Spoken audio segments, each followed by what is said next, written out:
Hello, everyone. Welcome to Queerly Recommended, the podcast where we recommend queer films, books, TV shows, and more. I'm Kris Bryant, a contemporary romance writer for Bold Strokes Books, and I will be recommending a TV show. And I'm Tara Scott. I review queer women's fiction at the Lesbian Review and Smart Bitches Trashy Books, and today I am recommending a super adorable gay romantic comedy. Yay.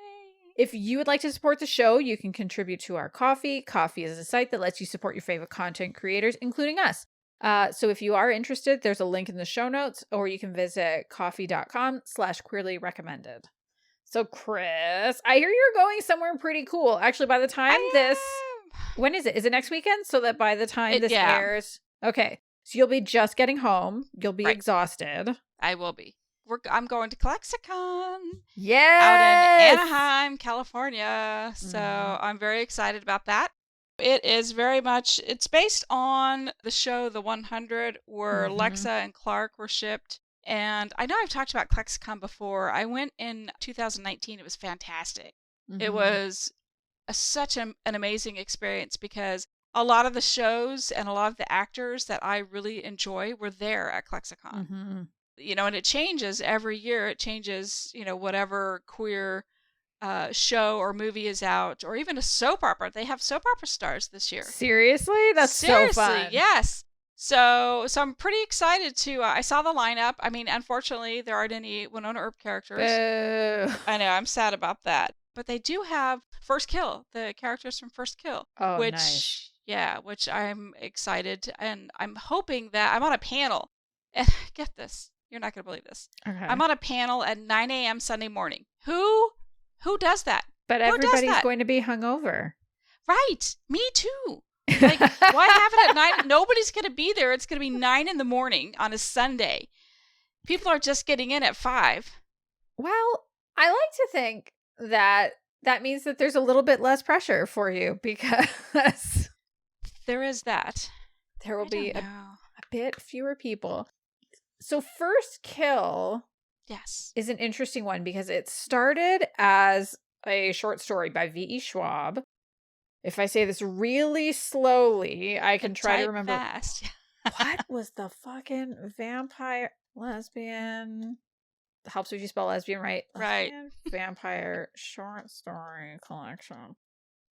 It's going to bring up the Bold Strokes Books one, probably. Because Bold Strokes has a lesbian vampire collection, doesn't it?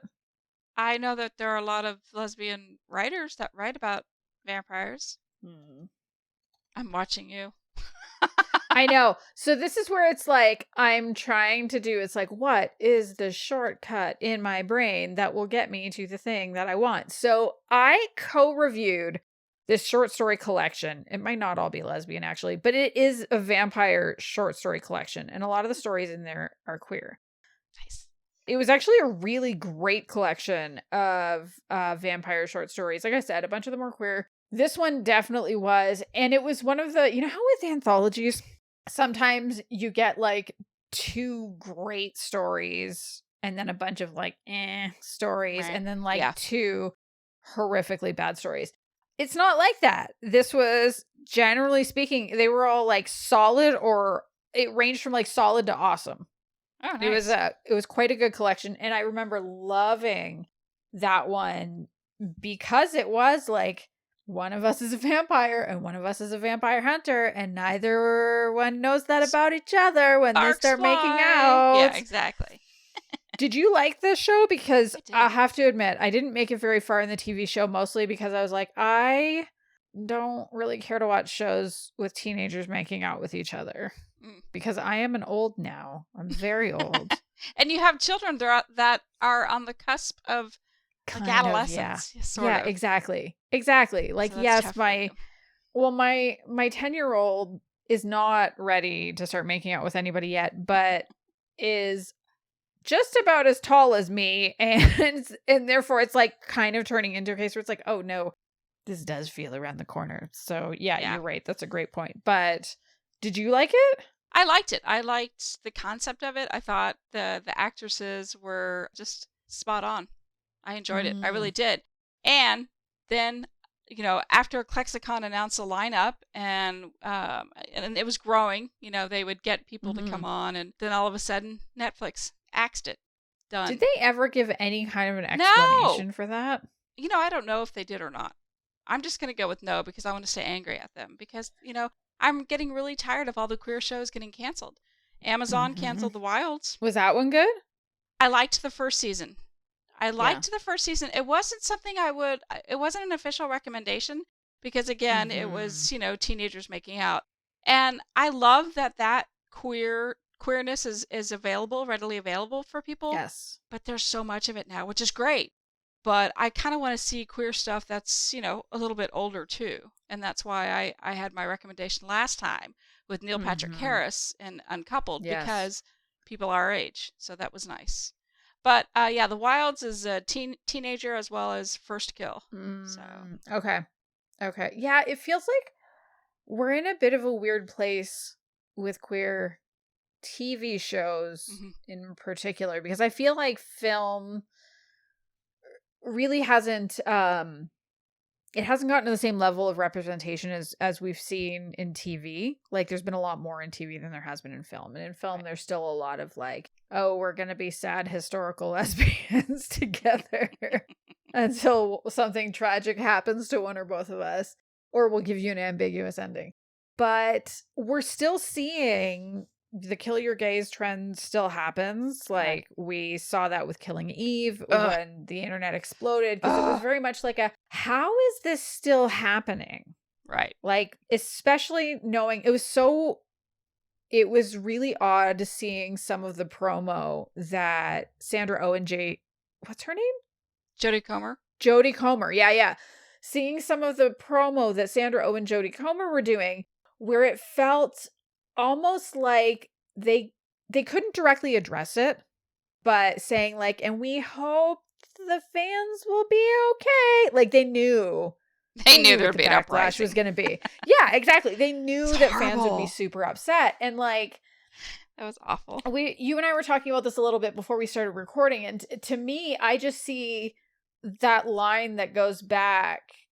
And it for sure it goes before this, but like for me, the really big moment that stood out with the bury your gays trope was with Willow and Tara from Buffy the Vampire Slayer. Because I remember watching that the first time, and I mean, the funny thing is I didn't know I was queer at the time, but I was watching and I was like, why does this Tara character suck so much? Like she just seemed kind of boring and dull and kind of stupid sometimes. And then she started to get cool, especially when Willow and Tara were taking care of, because they took care of Dawn for a while, right?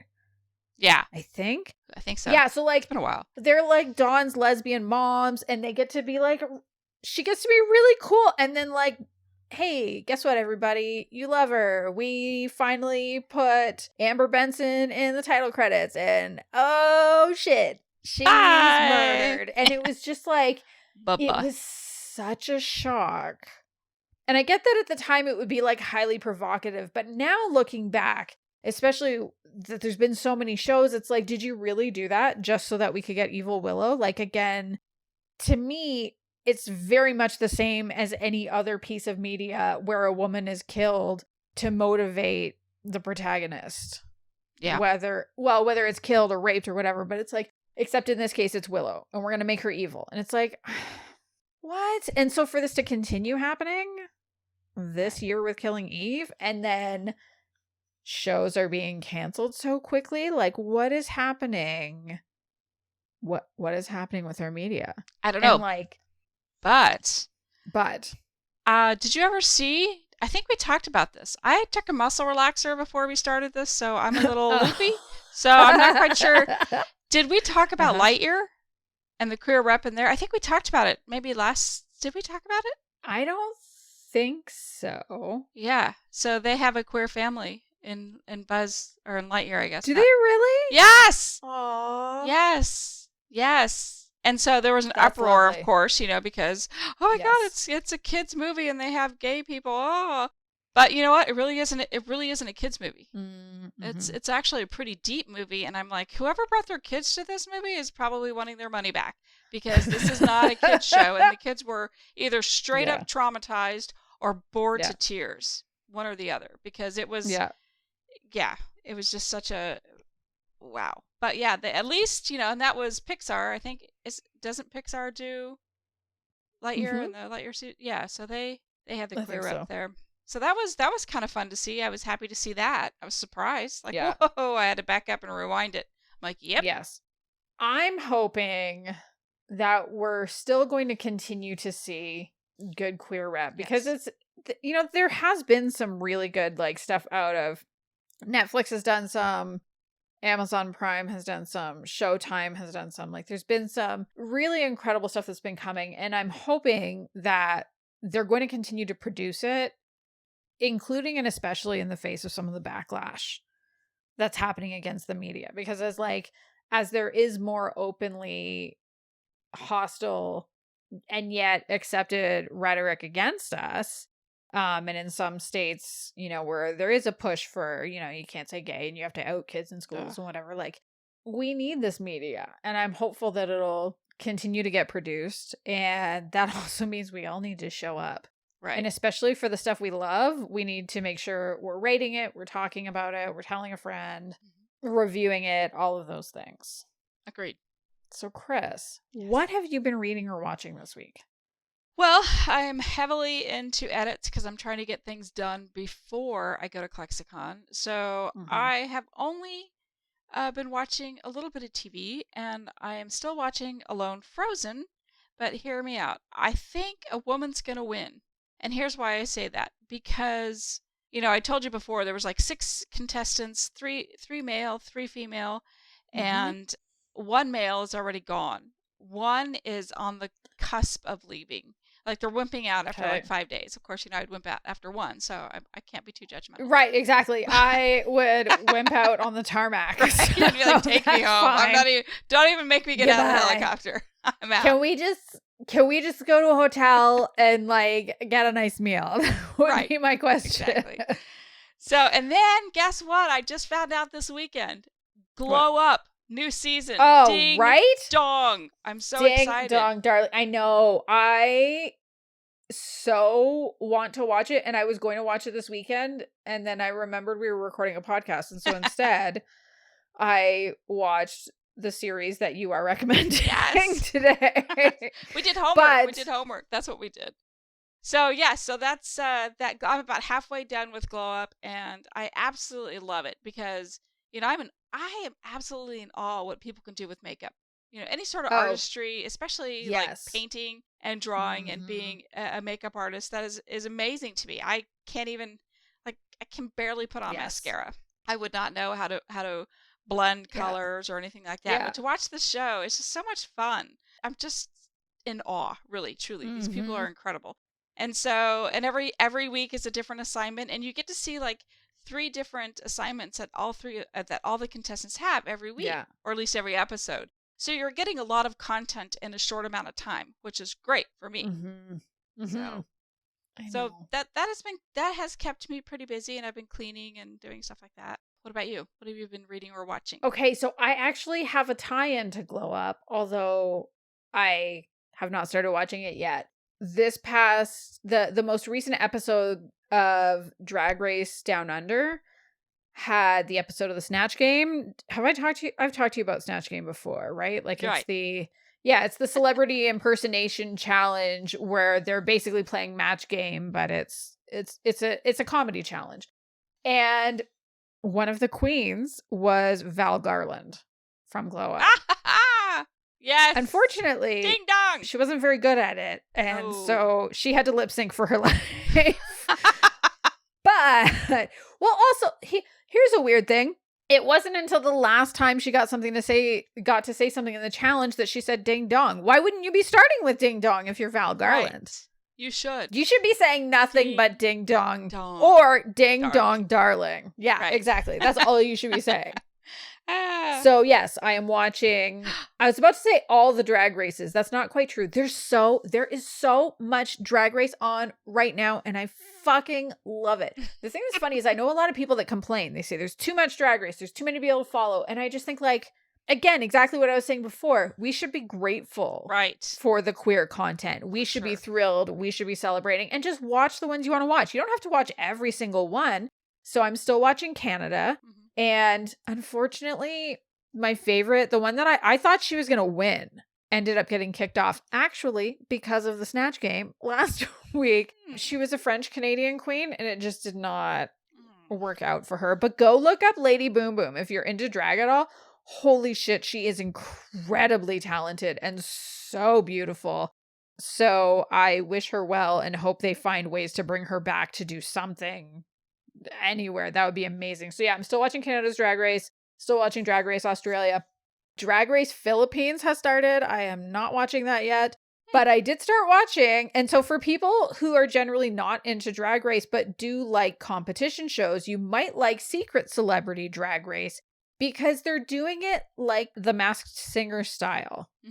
That sounds awesome. And I wasn't sure how it was going to go, but actually I think it's working pretty well. They have 8 celebrities and they are teamed up with drag coaches. So the drag queens, Jujubee, Brooklyn Heights, and Monet Exchange. And each episode, they have to do a drag performance. So they're doing a lip sync to a song. Then they're kind of judged. And the bottom, the one queen gets to be the best one of the week. And then the 2 bottom queens have to lip sync and the worst one gets kicked off. Kind of like a regular episode. But we don't know who they are until they get kicked off. And then they reveal who they are. And so you can kind of guess. There's some that are pretty obvious. Like one of them is definitely like, I would be willing to bet $100 that one of them is Tom from the original Queer Eye cast. Because he has such a distinctive voice. He has a fairly distinctive haircut. So even though you're seeing them prepare like from the back, they have footage like from the back of the person preparing. I'm pretty sure he's one of them. But he hasn't been kicked off yet. And it's fun. And the thing that I think is really cool is that they're competing for a chance for the charity of their choice to win $100,000. Nice. That's really Which cool. is just an incredible amount. And even as they're kicked off one by one, each celebrity's charity receives $5,000. Nice. So I kind of love that, like, yes, it's a spectacle. And yes, I'm sure it's still making, VH1 or whoever it is a whole bunch of money. But I love that, 12 really great, or 10, wait, 8, I can math, 8 really great charities are getting support out of this. So I'm still on all the drag races, as I will continue to be forever. I've been listening to Anderson Cooper's book, Vanderbilt. Have you heard of this? No. So his mother was Gloria Vanderbilt. And in the introduction, he talks about how they always distance themselves from the Vanderbilts. His mother always made it clear there is no pot of money that's waiting for you. Like all that money is gone. You need to make your own way. And so he's like, no, I'm a Cooper of the Mississippi Coopers. But when she died in 2019, I guess he had this urge to kind of like dig in and say, like, where am I from? Who were my people? What were they about? And so it's about the whole Vanderbilt dynasty going back to that first one, the Commodore, the guy who started this insane amount of wealth. At one point, this is the one fact that I was like, oh, well, that's interesting. At one point, he had more money than the U.S. Treasury. Oh my God. And he owned 1 out of every $20 in the United States. Wow. And like, it's good. It's really good. I'm more than halfway through. It hasn't gotten to his mother's generation yet. I'm just at the part where one of whoever was the head of the family at that point actually went down on the Lusitania. Oh, wow. I know. I didn't know any of this stuff. And it's like, on the one hand, hearing about what these people did and how much money they had and how it was squandered is disgusting. It's so gross. And on the other hand, it's so fascinating and I cannot look away. So I just continue listening to this book and he reads it. It's really good. So if you're interested in that kind of thing at all, I definitely recommend it. I like dynasties. I like to know how people got to where they are. Because I always say, what do these people do? Like if you see all the rich and famous or even like the people who live in my town that have massive houses and really expensive cars. And I'm just like, where did I go wrong? What are these people doing? Like, or what did you do right? Because there's usually something wrong with these people. There's no such thing as an ethical billionaire, Kris. Right. All right. That is my goal. How about that? That will be my goal, to right? become an ethical billionaire, the first one. I feel like Mark Cuban might be the closest thing to one because of that. Have you heard about that service that he's created where I love Americans it. can... The drug. Yes, I've Yes! been on there checking all my drugs. Like, I literally have. I think that's fantastic. I tell my Yeah. parents about it. Yes. And good for Mark. Good for him. Yeah. I like him on Shark Tank. I don't think I've seen that, but now I'm kind of more inclined to learn more about him because I think that's such a cool thing to do. Like, it's a really tangible way for a billionaire to like solve a problem instead of like, hey, I'm going to have this dildo shaped rocket go up into space. And it's like, thanks for nothing, you fucker. Right. Like, what? Thanks for blowing millions and millions of dollars when people could have used it. So, yeah. I know. I heard about it. I looked maybe like a month ago or so when I first heard about it. And so they're adding more and more drugs and generic drugs as well. Good. Like every day. So, of course, I'm checking because my drugs are pretty expensive. So that's the thing. For people that don't know about it, if you're in the United States, Mark Cuban has created the service that I cannot remember the name of. But if you look up like Mark Cuban generic drugs, you'll find what you need. And it's a site that any American can go to. They can buy, there's a ton of pharmaceuticals that are on there, and it's all sold at cost. So whatever they get it for from the pharmaceutical companies, they're selling it at the same amount. You're not getting those insane markups if you go through any other pharmacies. So for people who maybe don't have amazing coverage, this could be something that can make a really big difference for you. So I looked, and my mom gave me one of her drugs, and I typed it in, and it's exactly the amount that she pays through Medicare. So it's going to be, so that's good for like somebody like me. If I was on the same drug that my mom was or is, then I would have it at a very low price. Yeah. So I highly recommend if you do have prescription drugs to check it out because you can save a lot of money. Yeah. Yeah.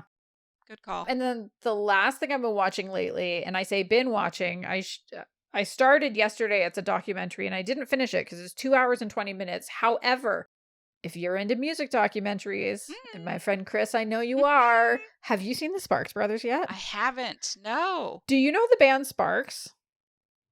No. Wait, is that from the Jane from the Go-Go's? Is she a part of it? What am I thinking of? Jane Weedland is in the documentary, actually. Yeah, so there's something that registers with me. She might have done a song with them or something. I don't know yet. So it's a documentary called The Sparks Brothers because the two front people for Sparks, they actually are brothers. And there's so much about them I didn't know, and I didn't recognize.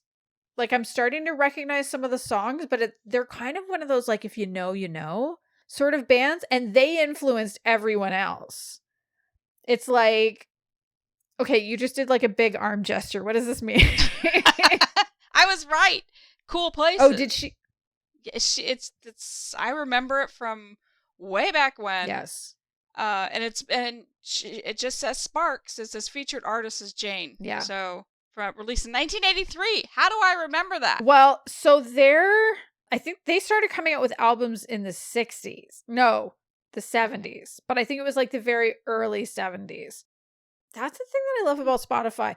Also, yeah, like, can we talk about how wonderful it is living in the age of Spotify where you're like, I don't know, I'd kind of like to know about this band, and then you just can find everything? Because growing up in high school, if it wasn't on the radio, it did not exist to me. So their first album came out in 1971. They didn't even have that name. They had a different, I think their band name was Half Nelson for their first two albums. And then they came out as Sparks with the album Kimono My House in 1974. And it's just kind of I've been going and listening to some of it. I think my favorite song by them is called The Number One Song in Heaven, which came out the year I was born. It came out in 1979. There's just something so fucking cool about it. And I can see why they influenced so many. Like, I think they really influenced new wave people, especially. Yeah. So you see like some of the people from like Depeche Mode and the guy from Sonic Youth and Duran Duran was definitely, like, the two guys from there were definitely in the documentary. Like, there's so many musicians in this documentary, and the thing I love about music documentaries like that is when you see like, oh, those are musicians. Like, they're the ones that were influencing everyone else. And so kind of in a way, like, reminds me of almost like Velvet Underground and their first album, and how like their first album didn't sell super great, but everyone it sold to went out and started a band. Yeah. So, Right. yeah.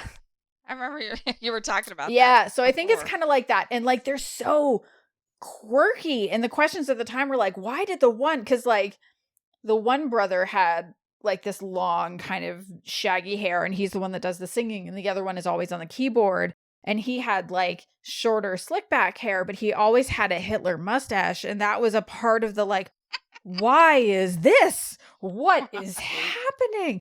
And they took off in the UK. They didn't take off in the US.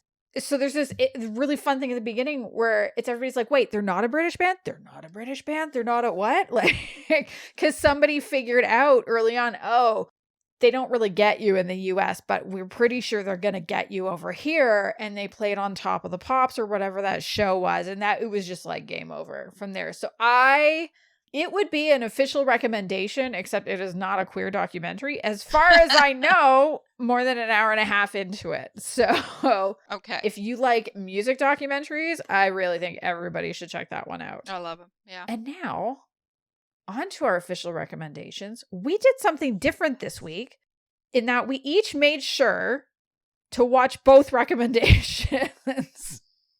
That's right. So, Kris, what's yours? Well, you pretty much can't go on social media without seeing like a ton of tweets and posts about the series on Amazon Prime, A League of Their Own. Yay! Woo! Yes. So if by chance you haven't heard or seen anything about it, I'll read you the synopsis. In 1943, Carson Shaw travels to Chicago to try out for the All-American Girls Professional Baseball League. There she meets other women who also dream of playing pro baseball and make connections that open up her world.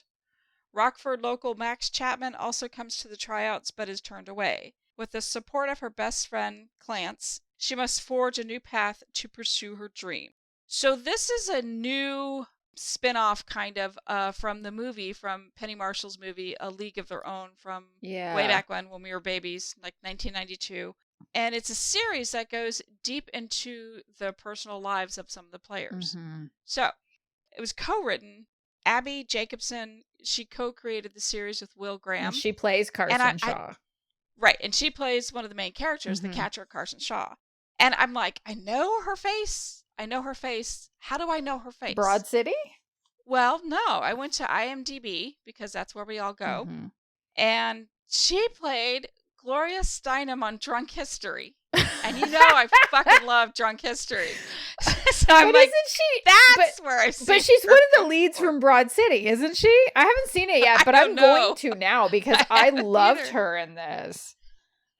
Oh my God, you're so funny. I love that Drunk History is the thing, not the thing she's actually famous for. I know. But I was just trying to think of like, where have I seen her before? Yeah. Because, I mean, I watch a lot of TV, but I've completely missed, she was not on my radar other than her face. Mm-hmm. And so she played Gloria Steinem. Of course she did. Wonderful. Like, it was a 6-minute clip, and I absolutely loved it. So I watched that again today just because I thought it was kind of fun, because I'm like, where do I know her from? I gotta see if I can watch. Yeah. Can I watch Drunk History in Canada? I don't know. We're about to find out. See if you can. Yeah. Because it's HBO, isn't it? Oh, yes. No, it's like History or something like that. It's like some. Oh, it's Comedy Central. History. Regardless, I can watch it. Yeah. I remember back when it was a YouTube show. So, like, good for these people. I love it. Like, they have. It's funny because the host and some random actor, actress, they have a conversation about whatever.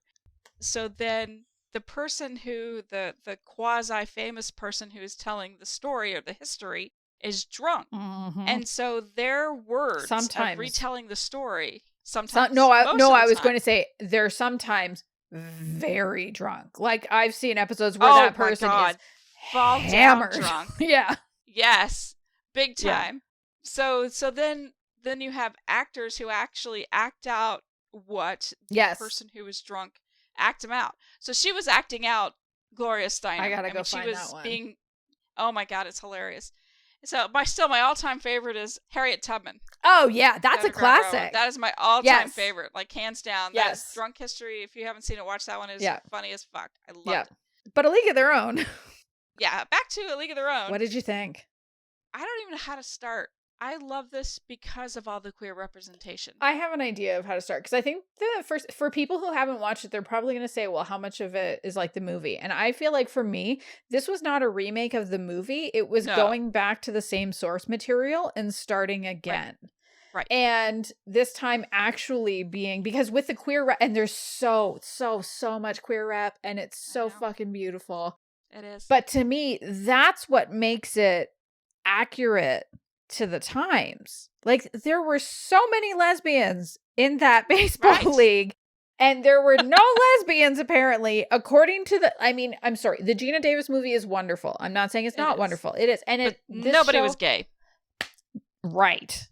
And even Rosie O'Donnell in that was supposed to not be gay. And it's like, fuck off. That's not how that was. And if anybody follows Lynn Ames, you'll know, like, one of her best friends in the world was the best pitcher. I think she said Dot was the best pitcher, right?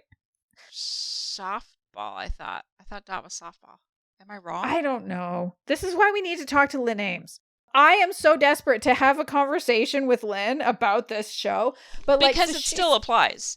Softball, baseball, whatever, it's still going to apply because it was still in the 40s, still during the war. Yeah. Yes. So. And, Dot was married for many years to a woman. There were many players in the league who were gay. And just the fact that there was this purposeful cultural way of ignoring and hiding and whitewashing and like just getting it all out. And the thing that I loved is how the show brought it front and center. In a number of ways. Like, there were so many queer people in it. It's almost hard to know which ones I'm most excited about. Because I'm I don't know where to start. I'm sorry. Jess, the Canadian, I love her. I love her so much. And like getting that good butch representation and the reminder that like butch in the 1940s couldn't be what butch in the 1990s and 2000s could be. So yeah, there still might be long hair and sometimes having to wear skirts, but like it's still there as an identity and it's so clear. And I loved that there was a trans man in it who is played by a trans man. And a reminder again, like the dialogue about trans people right now is so gross and so harsh and talking as though trans people are new. And the show is very much like a fuck you, we're not new. Because no, trans people are absolutely not new. No. So I think like those were the things that I really liked and appreciated. And even bringing in like little tidbits of history, because I think the way they talked wasn't particularly historical. Like I felt like the speech patterns and all that was much more contemporary to where we are now, and that's fine. But still bringing in these little details.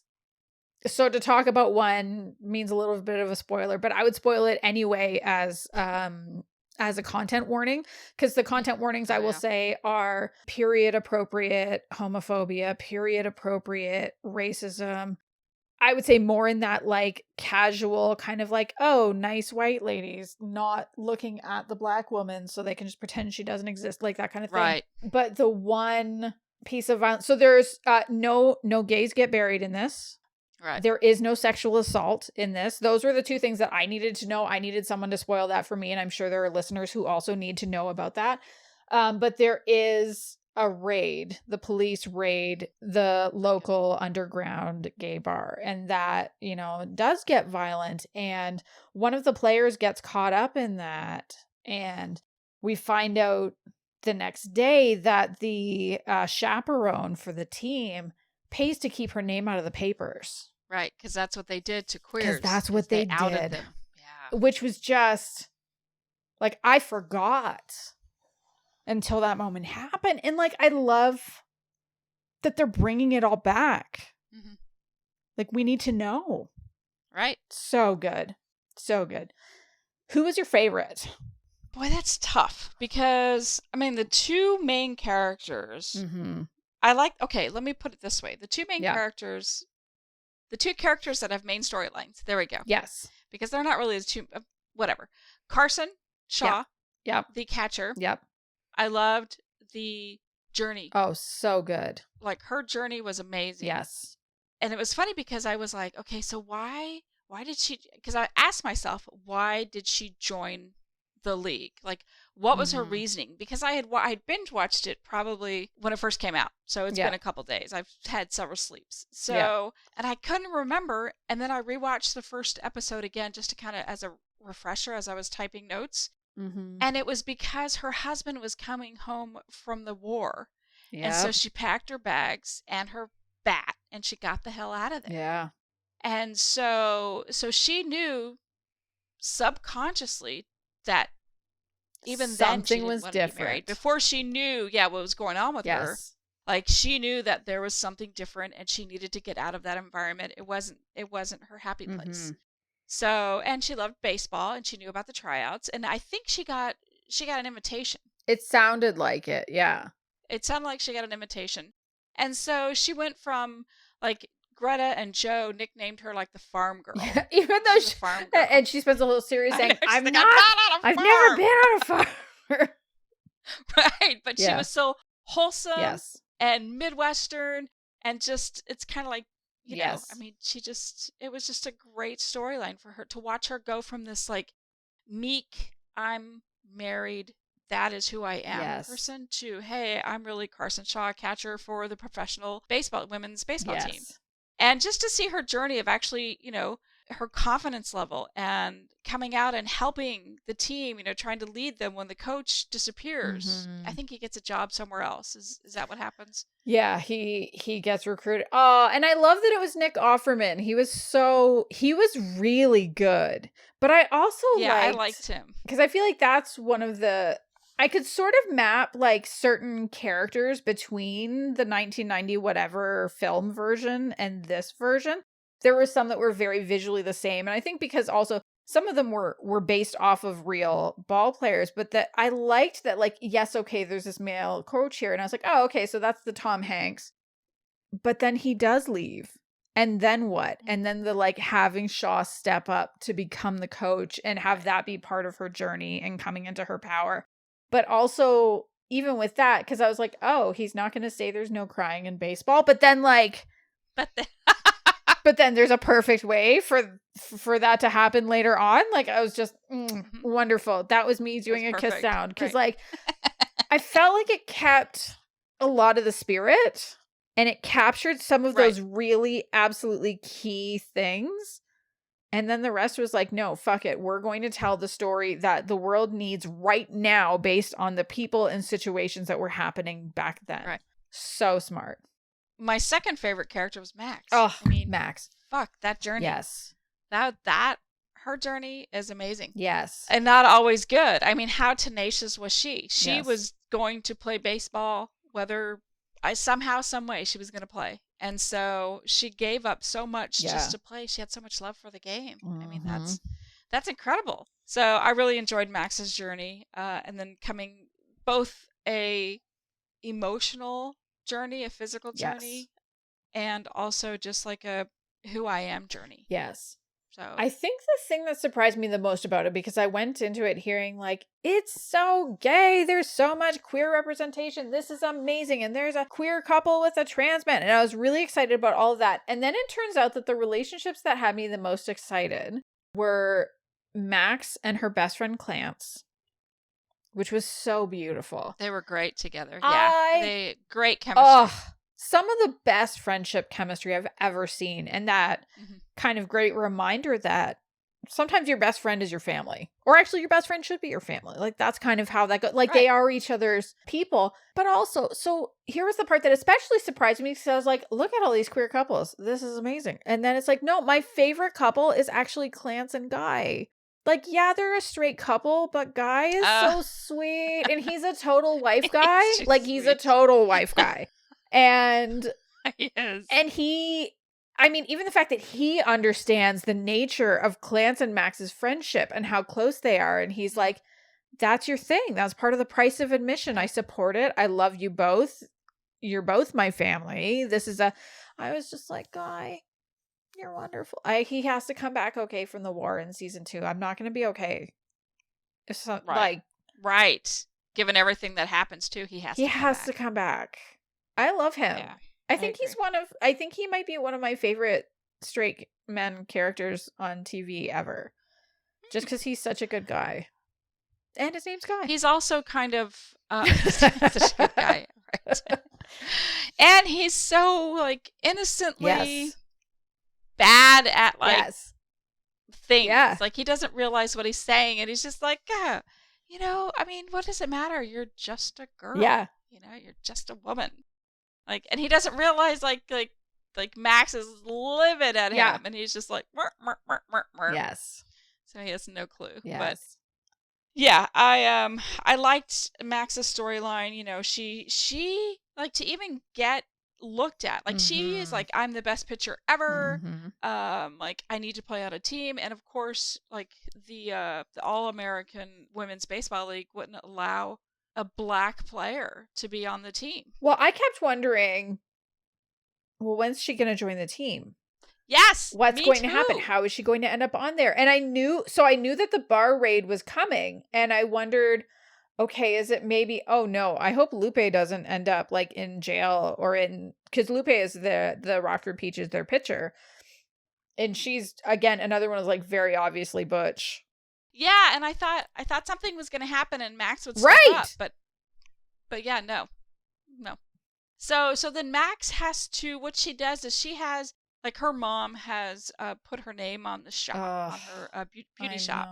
And it's kind of like, this is what we've done as a family, and I'm going to bequeath it to you. Yes. That you're going to have this whole store and you're going to be set up. And Max is like, meh, I really want to play baseball. Yeah. And goes behind her mother's back and actually works at the factory, the screw factory, so that she could play on their baseball team. And is just to prove that she could play. And is the first black woman hired there to do so. She used Max. Yes. Max was the name she used on the application. Yes. And so by the time she got in there and they're like, oh, you're a woman. She's like, put me to work. And the guy's like, I don't care. Okay.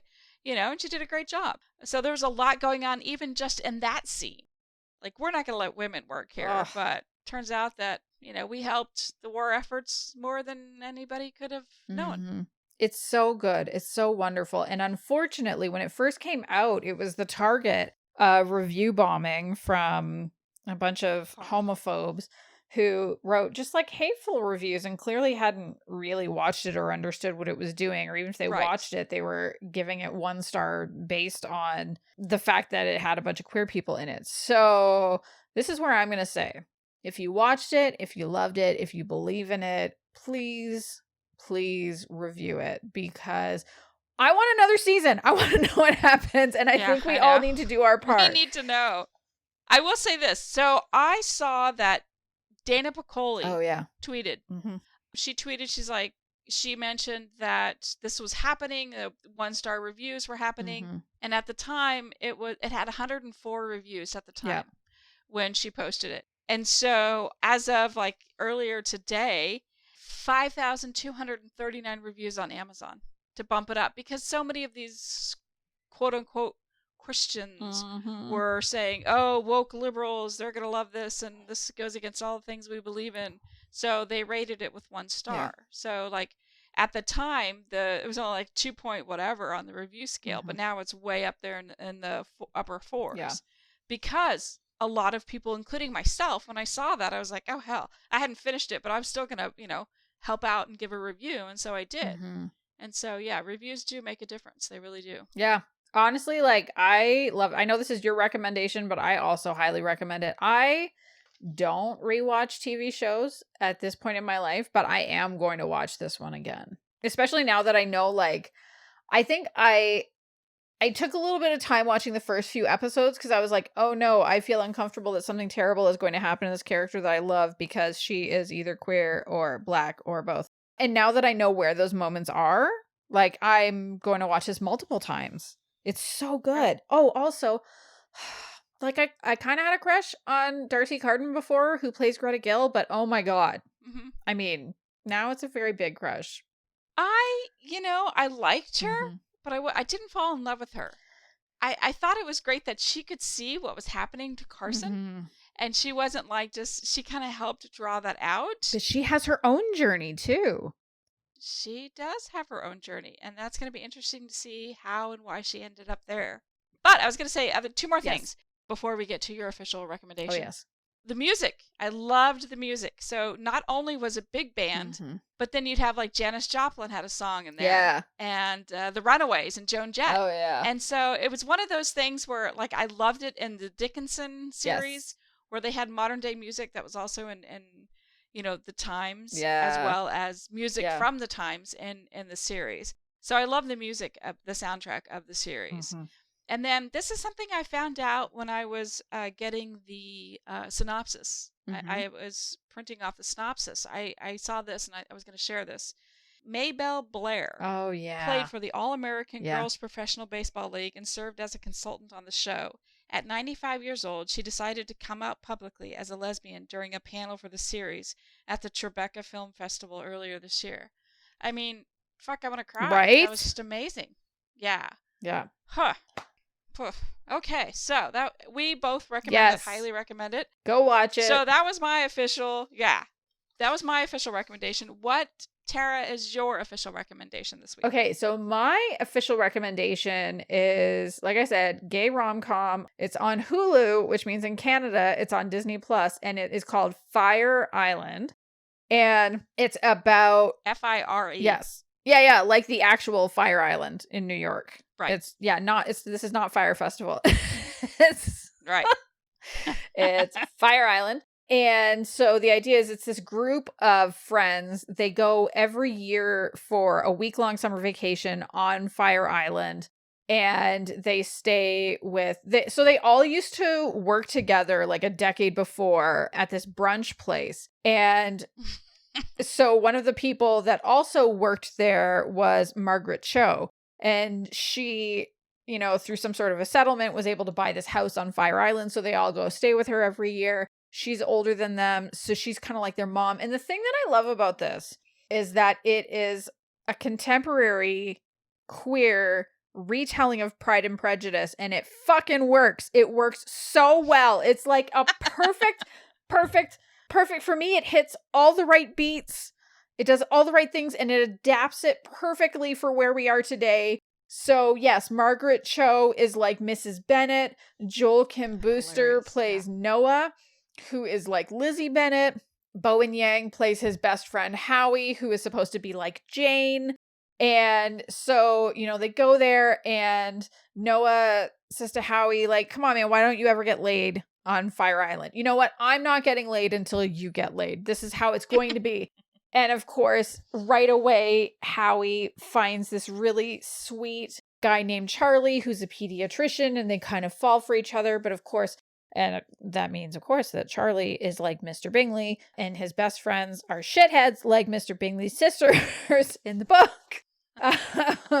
And one of them is Will, who is this like uptight lawyer dude. Oh my gosh. Oh, big time. So good. So good. Very unapproachable. The perfect Mr. Darcy. Like he was a perfect Mr. Darcy. And so Noah and Will do a lot of clashing until they sort of start to realize, oh no, perhaps there's an attraction here. But the whole thing is that Aaron, so Margaret Cho's character, is like, guys, I'm really crap with money, so I'm gonna have to sell the house. And there's this big like, oh no, this is our last year here doing this. We need to enjoy it. And it all goes from there. And like, honestly, I had so much fun with this movie. I legitimately laughed out loud a bunch of times. Oh yeah. I feel like there's a lot of romantic comedies where you watch it, you're like, that's cute. I smiled, but perhaps I didn't laugh. But like, no, I laughed a lot of times at this because it's so funny.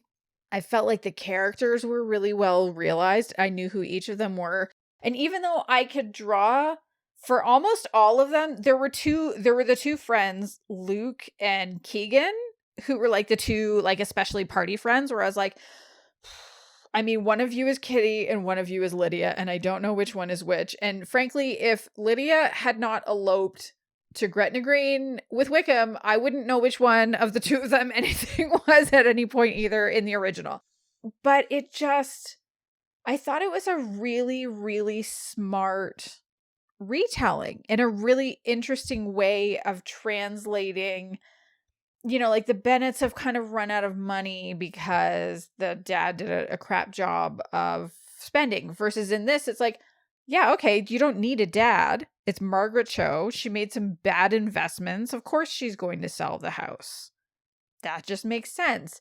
And like the snobbery and class differences, very similar in both. Like it still works. It's still smart. I thought it also got into some other issues in a way that was really interesting and good, like talking about not just classism in the queer community, but also racism in the queer community. Yeah. And how difficult it was for Noah and Howie dating at times because they're both Asian, and how there are some, white queer guys that have that motto of no fats, no femmes, no Asians. And I don't know. I thought that was really clever. And where it all ended felt perfect, given that they were only there for a week. For like a week. Yeah. What did you think of it? I thought it flowed so well. Mm-hmm. Like, I have a problem. Like, I'll watch a lot of queer stuff. I'll start it. Yeah. But if the cinematography is just shit, I can't get into it. I can't get past the whatever. Mm-hmm. But this was so smooth. Yes. And it was just really well done. Mm-hmm.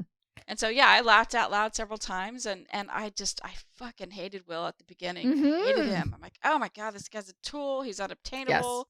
Yes. It's just, I was just like, you got to be kidding me. And yet, look what happened. How did you like him by the end? Oh, by the end, I thought he was fine. Yeah.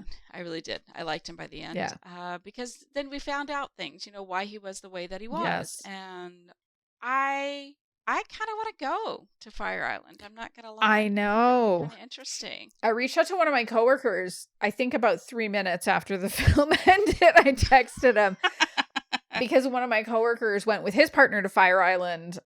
I think it was last month. And I was like, oh my God, did you see this movie? And he texted me back today and he was like, yeah.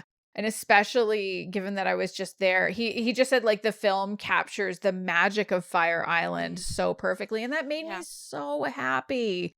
Because there's times where you watch a movie about a place and then you hear that it's like, oh no, this place is not like this at all. And that's not the case. Like this is really, and he sent back a photo of, I don't know who any of these people are.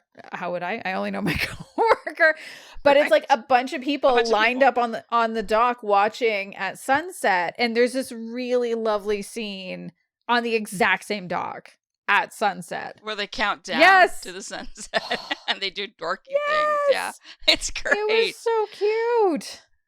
I think the other thing that I liked too, because it talks, I mean, there's a lot of, talk about sex and getting laid, and there's times where you see kind of in the background people having sex, but I really appreciated that prep was a big part of, like, it was prominent as kind of like a, perhaps, don't fuck somebody who isn't on it, like this, just kind of an awareness of there are things that you need to do for your health if you're going to go out to Fire Island and go grab some anonymous sex. So I think that's, because I think I've said this before on the podcast too, just about romance. Like I would love for queer romance to have more safer sex practices and being more aware. And I thought that was a really nice key thing to pull in, that it didn't take anything away. It didn't, like, because I feel like sometimes the argument against it is, well, but it's a romance and then it takes away from the passion and the blah, blah. And it's like, it doesn't have to. And in this case, like, I felt like it didn't take away from anything. I thought it added something. Yeah.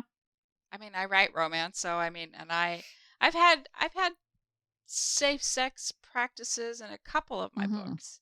Only a couple though. Yeah. So I hear what you're saying. Yeah. I just want to see more of them, because there's a lot of baby queers where that's where they're, same as baby straights, where they're learning from reading romance. So, yeah. But yeah, I love this. And actually, Neil loved it too. We watched it together and we kind of both agreed, like, it's a perfect rom-com. It should go in the rom-com canon because it's just so believably, it's so Like, the romances itself are believable. The characters are well drawn. Right. It's legitimately hilarious. So yeah, if you haven't seen that, I completely recommend it. It's well worth the time. I agree. That is all for this episode. Thank you so much for joining us. If you've enjoyed the show, please make sure you subscribe where you listen to podcasts so you can get notified with the new episode in 2 weeks. If you have a friend who you think would like the show, please tell them all about it. And like I said, if you want to support us, we have a link to Ko-fi in our show notes. That's all I'm going to say about that. It's your turn to say the rest of it. Okay. Sorry. Hey, I'm like, blip, blip, hey, blip. muscle relaxers. Yes. Kicking in. Or if you want to connect with us on your favorite social media sites, just search for Queerly Recommended on Instagram, Twitter, and Facebook, or email us at podcast@queerlyrecommended.com. Goodbye, everyone. Bye.